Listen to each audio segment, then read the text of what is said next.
Père Céleste, qu'on puisse comprendre ta parole, qu'on puisse accepter tes mots, qu'on puisse les mettre en pratique au nom de Jésus. Pour des personnes qui écoutent, financièrement, socialement, physiquement. Et Père Céleste, je prie qu'on puisse être près de toi, protège-nous, garde-nous jusqu'à que Jésus revienne. Au nom de Jésus, Amen. Le livre de Sophonie, chapitre 3, nous dit: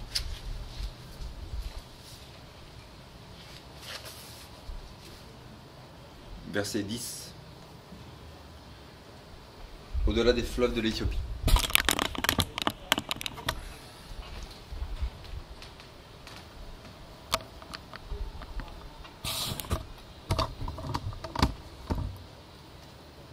Au-delà des fleuves de l'Éthiopie, mes adorateurs sont dispersés, m'apporteront des offrandes. L'Éthiopie, c'est symbole de gens comme la reine de Saba, qui n'était pas une croyante, qui est allée écouter les paroles de Salomon et qui finalement a cru à la vérité. En ce jour-là, tu n'auras plus à rougir de toutes tes actions par lesquelles tu as péché contre moi.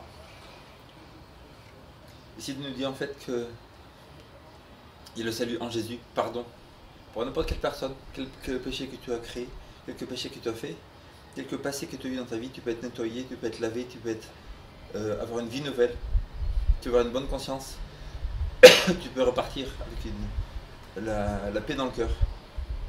Parce que le plus grand fardeau que les humains portent, c'est le fardeau de la conscience du péché, du mal qu'ils ont fait.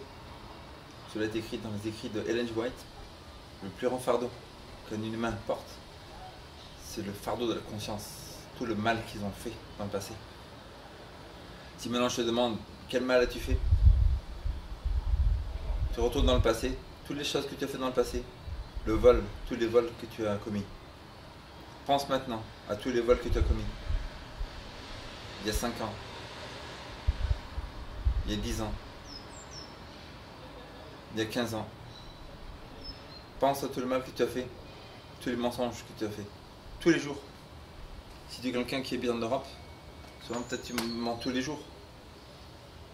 Pense à tous les mensonges que tu as dit pour échapper à des choses. Tous les mensonges que tu as dit sans raison, sans aucune raison quelconque. Tous les mensonges que tu as dit juste pour t'amuser avec le mensonge. La Bible dit dans le Nouveau Testament que si on pêche volontairement, il n'y a plus de pardon pour les péchés, il n'y a plus de sacrifice pour ce péché. Que souvent on a des exemples comme Abraham, il dit: oh ma soeur, ma femme c'est ma soeur. Ou on a David qui couche avec Bathsheba. Donc c'était juste, c'est pas prémédité, juste sur le moment ils sont voulus et hop c'est sorti comme ça. L'apôtre Pierre qui a renié Jésus parce qu'il n'est pas assez prié la nuit avant. Donc le Saint-Esprit n'était pas près de lui, il n'avait pas la justice de Jésus dans son cœur. Et donc il a commis cette infidélité par rapport à Jésus. Et cette trahison. Cette trahison. Bibliquement, la trahison est grave. On voit dans Romains chapitre 1, il nous a dit: les traîtres n'hériteront pas la vie éternelle. Si Pierre il a passé des mois avec Jésus, qu'il a aidé, et après, juste après, il dit: Jésus, je ne connais pas. Ça s'appelle trahison. Les traîtres n'hériteront pas la vie éternelle. Mais on a vu qu'elle était convertie. Jean chapitre 21. Jésus il a dit: paie mes brebis. Pierre, m'aimes-tu? Oui Seigneur, tu sais que je t'aime. Pierre, m'aimes-tu? Seigneur, tu sais toutes choses, tu sais que je t'aime. Pierre, m'aimes-tu? Seigneur, tu sais que je t'aime. Paie mes brebis. Pierre était converti. La trahison est un péché grave. Il est écrit dans Romains chapitre 1. Les traîtres n'hériteront pas la vie éternelle. Pourquoi? Parce qu'un traître n'a pas l'amour du prochain. Alors qu'un des réquisites pour aller au paradis, c'est aimer Dieu, aimer son prochain. Les deux choses principales, c'est facile, en plus c'est pas difficile, hein. C'est juste aime Dieu. Dieu il te donne la nourriture, le soleil, l'oxygène, il fait marcher les organes de ton corps, il fait battre le cœur, il donne les opportunités dans la vie, il t'a donné de l'intelligence, de la sagesse, des qualités spéciales, uniques. Juste remercier la personne qui te donne tout ça, c'est pas difficile. Aimer ton prochain. Pourquoi? Parce qu'ils sont créés à l'image de Dieu. Dieu les a créés, uniques aussi, irremplaçables. Chaque être humain ne peut pas être remplacé. Leur voix est unique. Leur couleur est unique. Leur ADN est unique. Irremplaçable. Même si on prenait tout l'or du monde, tout l'argent, tous les milliards de dollars, centaines de milliards de dollars qui tournent chaque jour sur la Terre, et qu'on payerait, on dit voici, on me donne tout l'argent de la Terre, des milliardaires, des Rothschild, des Trump, tout ça, des Bill Gates, etc. Et on dit on veut remplacer ces milliards de dollars par un être humain, ce ne serait pas possible. Parce qu'un être humain, il vaut beaucoup plus que n'importe quel argent de la Terre. Il est irremplaçable. Ça veut dire que la valeur est largement supérieure à n'importe quelle personne. Donc ça veut dire que si tu as une telle valeur, ça veut dire que tu es irremplaçable et que pour Dieu, tu sais que tu es aimé par Dieu. Dieu t'aime, Jésus est mort sur la croix. Et il y a juste, donc il faut aimer son prochain, parce qu'il est créé à l'image de Dieu. Après, c'est compréhensible, parce que Dieu nous dit qu'on doit être juste. Soyez parfaits comme votre Père dans le ciel est parfait. Notre Père dans le ciel, il est juste. Il n'est pas tout amour. Il n'est pas tout relaxation. Dieu, il est justice. Dieu, il est aussi colère. Dieu est un homme de guerre. La Bible nous dit Jésus est un homme de guerre. Jésus doux et humble, qui donne gloire à son Père tout le temps, qui est humble, qui est doux, qui ne se montre pas, qui n'est pas avec de l'ostentation à se montrer regarde ce que j'ai, regarde ce que je suis, regarde ce que je sais faire, etc. Jésus, il est totalement l'opposé à ça. Hein? Ça veut dire que si ce Jésus-là qui est doux, ce Jésus-là qui est humble, celui-là, il est aussi colère, il est aussi un homme de guerre. Ça veut dire que la Bible nous dit, mets-toi en colère. La Bible dit, mets-toi en colère, mais ne pêche pas. Ça veut dire que Dieu a une justice spéciale. Quand une personne passe les bornes, quand une personne fait de mal au maximum, quand une personne fait des injustices, il y a de quoi se mettre en colère. La Bible nous dit que tu dois te mettre en colère. C'est une réquisite, c'est une demande de Dieu de faire la justice. Cette semaine, j'ai entendu la vidéo de Israël, le monsieur qui prêche aux États-Unis, là, dans la rue, depuis des années dans la rue. Et il dit que des fois, quand il prêche dans la rue, les gens ils lui crachent dessus, ils lui donnent des coups, donc il ne répond pas. Parce que c'est dans le mode de prédication pour Jésus-Christ. Il a dit que si quelqu'un vient chez lui, essaye de voler sa maison, il prend le pistolet, il lui tire dessus, et c'est normal, c'est une self-défense, c'est les choses à lui. C'est normal que c'est pas un péché. C'est pas un péché du tout de faire ça. Quelqu'un qui te fait du mal, il y a des, par exemple, quelqu'un qui agresse quelqu'un dans la rue, tu as le devoir de le défendre. Si tu ne fais rien, tu pèches. Dieu nous demande pas seulement de faire des choses pour lui, mais s'il y a des moments où si on ne fait rien, dans certains cas, on pêche contre Dieu de ne pas avoir fait ce qu'on devait faire à ce moment-là. La Bible dit que celui qui sait ce qui est bien et ne le fait pas, c'est un péché pour lui. Celui qui sait ce qui est bien et qui ne le fait pas, c'est un péché. Ça veut dire qu'il y a des moments où tu sais que tu dois faire bien et tu ne fais pas bien à ce moment-là, tu as péché contre Dieu. Les gens ici croient que non, je suis apathique, j'ai pas besoin. Non, non. Dieu te demande des réquisites, il te ordonne de faire des choses au moment où tu dois le faire. Et si la chose n'est pas faite, tu es vu comme un transgresseur de la loi. Les êtres humains en venant sur la terre ont des obligations.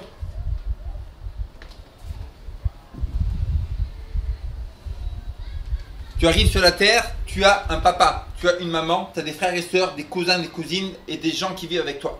Ça veut dire que dès le moment que tu arrives à la naissance, tu as des obligations partout. Tu ne peux pas être apathique dans ce monde. Tu as des relations avec les gens et Dieu nous demande d'aimer son prochain comme soi-même. Néanmoins, si la Bible nous dit que l'apathie, c'est croire que c'est l'esprit du diable, de Satan. Satan, il croit qu'il devait être comme Dieu. Satan, il se dit être Dieu. Pourquoi je ne suis pas admis dans le conseil céleste? Je devrais être admis dans le conseil céleste. Il croit que c'est un dû pour lui d'être égal à Dieu, alors qu'il a oublié qu'il est créé. Il a oublié qu'il est seulement un être fait par Dieu. Il a oublié qu'il est un être seulement qui a été mis au monde par un autre être et qui n'est pas Dieu lui-même. Mais au fond de son cœur, Satan, il croit vraiment qu'être Dieu. Il croit vraiment qu'il est venu sur la terre par lui-même. Et donc l'apathie, c'est ça. L'apathie, c'est l'esprit de fierté. J'ai besoin de rien. Il faut savoir qu'un jour, Dieu va nous rendre compte de toutes les actions qu'on a fait sur la terre. À chaque fois que tu devais faire du bien à une personne qui ne l'a pas fait, Dieu au jugement, il va te mettre une liste longue de des centaines de pages de toutes les choses que tu aurais dû faire pendant toute ta vie, tous les jours. Il va te dire, voilà ce que tu aurais dû faire, et voilà ce que tu n'as pas fait, et voici pourquoi tu ne seras pas au paradis, mais maintenant ton nom est condamné pour rentrer en enfer. La non-obligation va faire en sorte que la personne ne pourra pas rentrer au paradis. Imaginez-vous un apathique au paradis. Ouais, Dieu, je n'ai rien à faire. Ouais, je suis là tranquille, la maison elle est tranquille, elle est payée, c'est cool, j'ai pas de loyer à payer, merci. Ouais, Dieu, il y a des arbres fruitiers partout, c'est tranquille, hein. On fait ce qu'on veut ici. Tu veux que je fasse quoi? On aille adorer le sabbat là, à la ville sainte de Jérusalem, tu rigoles ou quoi? Moi je suis tranquille, je suis fatigué. Laisse-moi ici quoi. Je suis cool, c'est joli, je suis content. Mais en fait j'ai pas envie, j'ai pas besoin d'aller adorer là-bas à Jérusalem. J'ai pas besoin d'aller discuter avec les anges ou quoi que ce soit. Moi je suis tranquille là, je suis peinard quoi. J'ai besoin de rien là, laisse-moi tranquille, j'ai tout ce qu'il faut. Dieu il a dit vas-y, Dieu va il vomit du paradis. Non, on ne peut pas rentrer comme ça. La Bible nous dit qu'il faut être pur comme notre Père dans le ciel qui est saint et pur. C'est-à-dire que le mal, c'est la transgression de la loi. Qu'est-ce que la transgression de la loi? La transgression de la loi, 1, tu n'auras pas d'autre Dieu devant ma face. Tu ne prosterneras pas devant eux.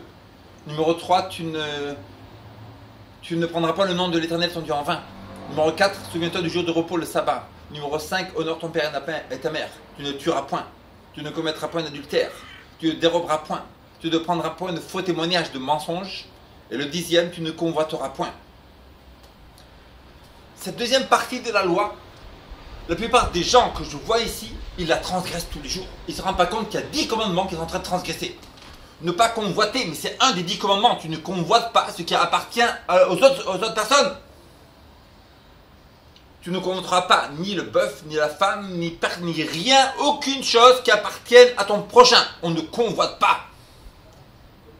Convoiter, ça veut dire que c'est voler une personne.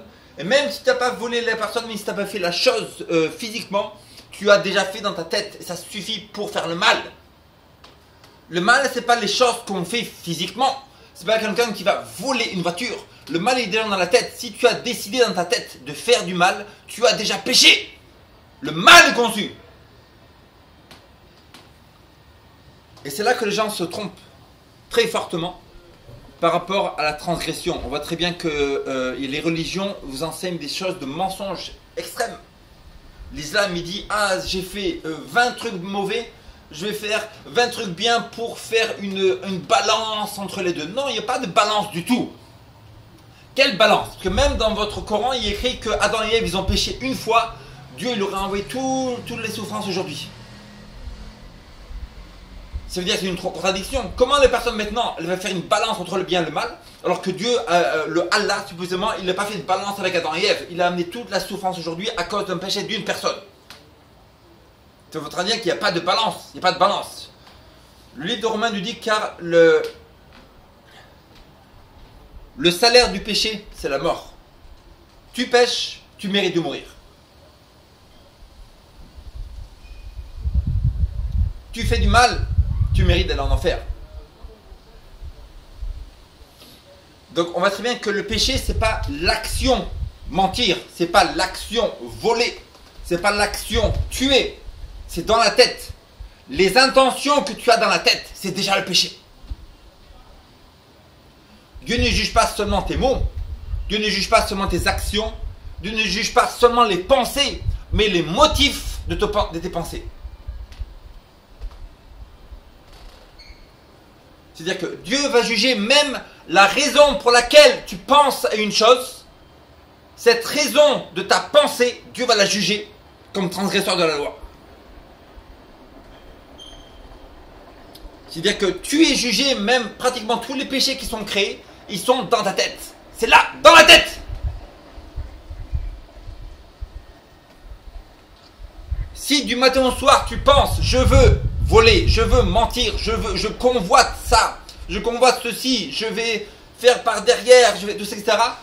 Tu es en train de pécher toute la journée, de faire du mal et de transgresser la loi de Dieu. Et tu ne peux que terminer en enfer.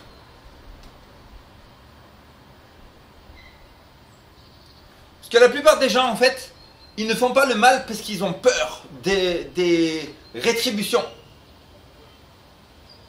Donc ils vont passer toute leur journée à faire du mal dans la tête. Toute leur journée à convoiter ce qui appartient aux autres. Toute la journée, ils vont penser à haïr les autres. Toute la journée, ils vont penser à programmer des mensonges dans leur tête. Toute la journée, ils vont programmer à convoiter la femme de son prochain. Et il se dit, comme je n'ai pas agi, comme l'action n'est pas arrivée hors de ma tête, ce n'est pas un péché. Mais oui, c'est un péché.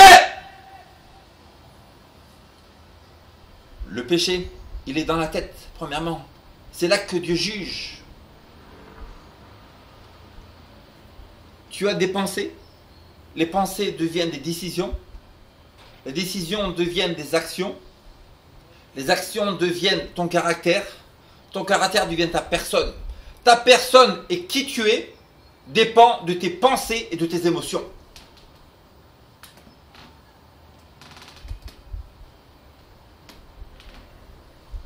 Tu crées ta personne tous les jours. Tu crées ta personnalité tous les jours par les pensées que tu as et par les émotions que tu as tous les jours.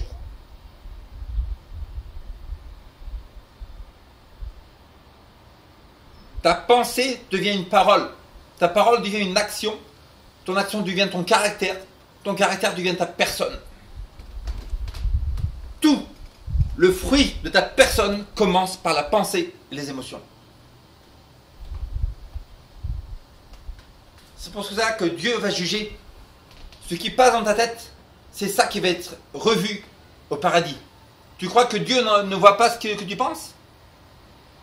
Dieu sait exactement ce que tu penses. Et non seulement ça, Dieu, il note chaque pensée que tu as du moment de ta naissance au jour de ta mort. Toutes tes pensées sont marquées dans un livre.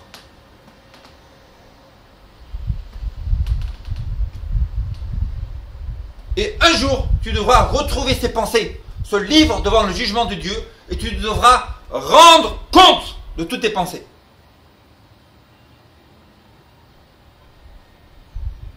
À quoi penses-tu tous les jours?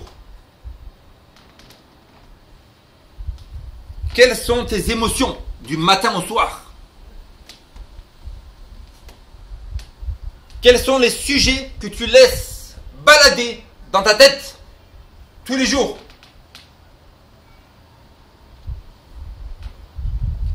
Qu'est-ce que tu planifies d'avance dans ton cœur pour le faire extérieurement? Et c'est là une des raisons pour laquelle la plupart des gens vont aller en enfer. C'est qu'ils croient que seulement les actions, ce qui est extérieur, sera jugé. Alors que Dieu, il sait non seulement à quoi tu penses, mais il connaît les motifs qui ont poussé tes pensées à arriver à ce point.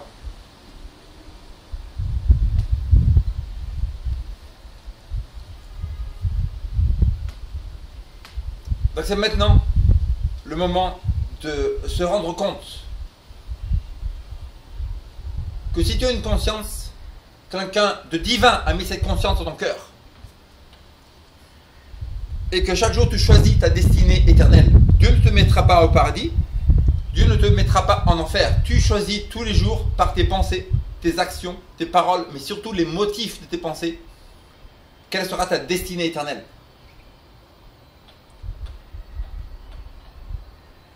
Verset 11. Car alors j'ôterai du milieu de toi ceux qui triomphaient avec arrogance. Dieu peut laisser les incrédules avoir le dessus sur notre personne. On voit très bien au Moyen-Âge, les vrais chrétiens étaient persécutés par l'église catholique, la fausse, la Babylone, l'antichrist, l'homme de péché, Babylone, et le 666, le pape 666. Mais Dieu laisse cela pour une raison, pour que le dessein de Dieu s'accomplisse.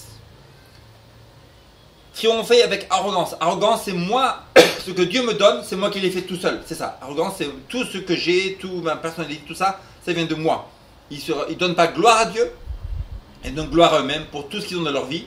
Ça s'appelle le péché ultime, c'est le maximum, ça veut dire que c'est la cause pour laquelle le mal est entré dans le monde, c'est à cause de ce que Satan a dit. Moi, je ne suis pas un être créé, moi je suis divin, je suis plus grand que Dieu. La plupart des gens sont arrogants parce qu'ils reçoivent des esprits de démons. Tous les gens qui sont arrogants, ils ont des démons dans la tête. Ils sont possédés par Satan. Ce que Satan il leur dit tous les jours. Et c'est ça, l'athéisme est très dangereux. C'est quand tu crois qu'il n'y a ni Dieu, quand tu crois qu'il n'y a ni démon, Satan il a tout pouvoir dans ta tête. C'est comme si tu as un compte en banque. Et à la banque, tu veux donner un peu de liberté à tes enfants pour aller au compte en banque pour retirer s'ils ont besoin ou quoi. Quand tu ne crois pas à Satan, Satan il a tout pouvoir sur ton esprit, tout pouvoir.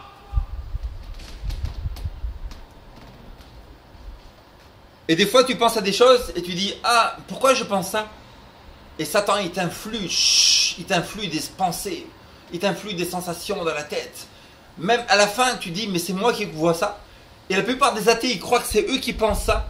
C'est eux qui croient, à la fin ils vont croire que c'est eux-mêmes, ils sont eux-mêmes comme ça. La puissance de Satan est incroyable. Ça veut dire qu'il va te faire vouloir faire des choses que toi tu ne veux pas. Et au bout d'un moment tu vas te dire moi je suis un menteur, moi je suis un voleur, moi je suis ça. Alors que tu ne l'es pas. Mais à force de croire que ces pensées qui sont influées dans ton esprit viennent de toi, alors qu'elles viennent d'un autre être qui s'appelle Lucifer, qui t'influe toute la journée. Et Dieu laisse le pouvoir à Lucifer d'influer dans les cœurs des gens ce qu'il veut. Et dit moi toi tu veux faire ça. Et à la fin tu dis oui je veux faire ça, j'aime bien ça, j'aime bien, c'est cool. L'athée il marche comme ça dans la rue. Il dit tiens il y a une belle voiture là, j'ai envie de la voler. Et l'athée il dit d'où ça vient cette pensée? Moi je pense jamais des trucs comme ça. Et à la fin l'athée il continue à marcher dans la rue, il continue. Et la pensée elle rentre comme ça, à la fin il dit tiens c'est vrai c'est moi qui veux ça. Donc à la fin Dieu laisse le pouvoir à Satan de faire ça dans ta tête. Pourquoi? Parce que Dieu te donne le pouvoir aussi de bloquer ses pensées et de reconnaître que c'est Dieu qui bloque les pensées. C'est Dieu qui choisit les pensées que tu devrais choisir. Tu lui donnes le pouvoir de ta pensée pour bloquer les mauvaises pensées et pour mettre des bonnes pensées dans ton cœur. Parce que la destinée de ton âme dépend de ce qui se passe dans ta tête. Entre ces deux oreilles dépend le paradis ou l'enfer. Ce qui se passe dans le lobe frontal, ici, au devant du cerveau, ça s'appelle le lobe frontal. Les êtres humains, nous, on a un lobe frontal assez développé. C'est là qu'il y a la conscience, juste devant là. Les chiens et les chats, ils ont un lobe frontal beaucoup plus petit. Mais ils ont une décision, ils ont une conscience quand même. Mais les êtres humains, ici, on a le lobe frontal assez développé juste devant. Tu peux regarder les vidéos de Dr Nedley sur internet. Il est un des spécialistes du lobe frontal. Et là on prend toute la conscience. C'est là, ici. Cette partie du cerveau, c'est là que Satan il veut prendre. Satan il ne veut pas prendre ton pied. Satan il n'a rien à faire de ta main. Satan il n'a rien à faire de ton genou. La partie la plus importante pour Satan de ton corps, c'est cette partie-là. 1 kilo. Le lobe frontal. C'est là que tu décides le bien. C'est là que tu décides le mal. C'est là que tu décides suivre Dieu. C'est là que tu décides je ne crois pas en Dieu. C'est là que tu décides je suis incrédule. Et c'est là que tu décides je vais aimer mon prochain. C'est là que tu décides je vais haïr mon prochain. Dans ce lobe frontal. 1 kilo du cerveau. Qui dirige tout le corps. Quand Satan a pris possession de ce lobe frontal, poum, tu es un pion pour le diable. tu ne t'engorgeras plus sur la montagne sainte. Je te laisserai au milieu de toi un peuple humble et petit, qui trouve son refuge dans le nom de l'Éternel. Là, Dieu est en train de parler d'Israël en grand, et dans Israël, il a un petit groupe qui est vraiment son Israël, qui est vraiment son groupe de la fin des temps, qui est vraiment son chrétien de la fin des temps, son croyant. Il écrit que je laisserai au milieu de toi un peuple humble et petit. Voilà, donc Dieu est en train de dire que le vrai peuple de Dieu, c'est pas des millions, c'est pas des catholiques, 1 milliard de gens, c'est un peuple humble et un peuple petit. Humble, ça veut dire que tout ce qu'il fait du matin au soir, il donne gloire à Dieu.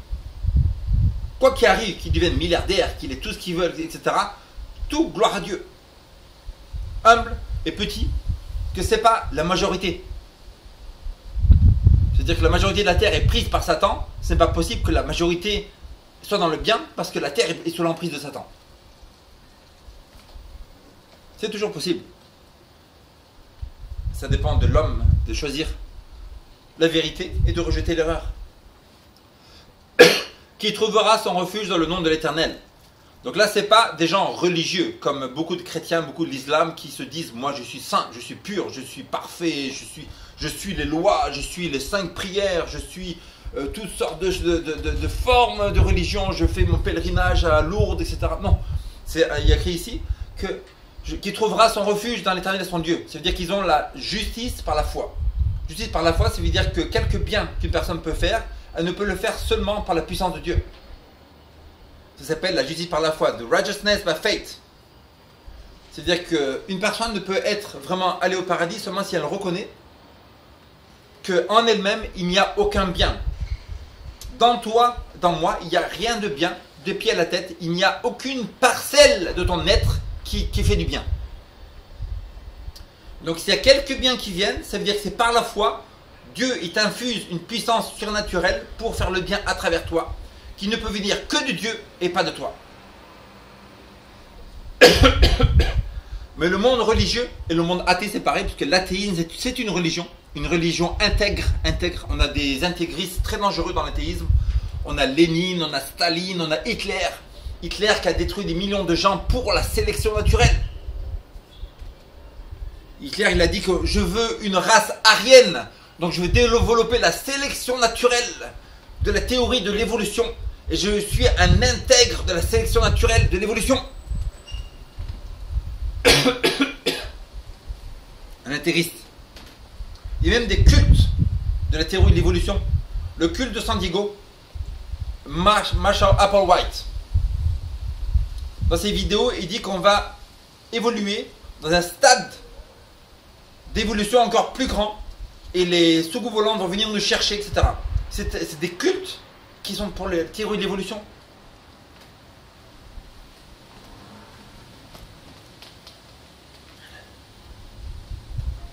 Un peuple humble et petit qui trouvera son refuge dans le nom de l'Éternel. C'est-à-dire qu'on peut trouver son refuge seulement sans Dieu. C'est lui qui fait tout pour nous, c'est lui qui donne tout, c'est lui qui pourvoit tout. Déjà, il faut être reconnaissant pour Dieu. Car sans lui, on est détruit, sans lui, on ne peut rien faire, sans lui, on n'est pas protégé, sans lui, on ne peut rien accomplir dans la vie, et sans lui, il n'y a pas de vie éternelle. Tout est Dieu. Ta respiration, c'est Dieu. Tes pensées sont Dieu. Si tu fais quelque chose, tu es réussi, c'est Dieu qui le fait. Si tu as de l'argent qui rentre, c'est Dieu qui le fait. Tout vient de Dieu.